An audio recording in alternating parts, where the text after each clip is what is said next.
નમસ્કાર. આપણા તો ઘણા બધા મિત્રો હોય છે, પણ કોઈ દિવસ વિચાર્યું તમે કે મિત્રોની વ્યાખ્યા શું છે? મિત્રો કોને કહેવાય?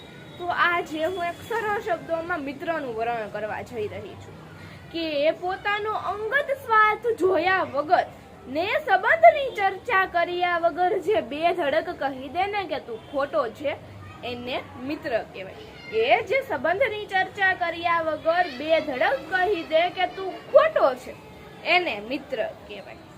પછી તે ભૂલ કરી છે એમ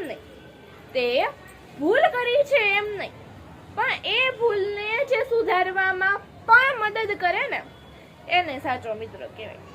જો મિત્ર રાખજો ને તો પેન્સિલની જેમ સમજદાર બનીને મિત્રો તમે પસંદ કરજો કે પેન્સિલ એ રબર અને સંચાને પોતાના મિત્ર બનાવે. એક છોલી નાખે છે અને એક તેની ભૂલોને ભૂસી નાખે છે. તમે પણ તમારા જીવનમાં એવા જ મિત્રો રાખજો. અને જો તમારી પાસે એવા મિત્રો હોય ને તો કોમેન્ટ બોક્સમાં જરૂરથી લખી દેજો. અને જો વિડીયો ગમ્યો હોય ને તો લાઈક, શેર અને સબસ્ક્રાઇબ કરી દેજો. Thank you, by.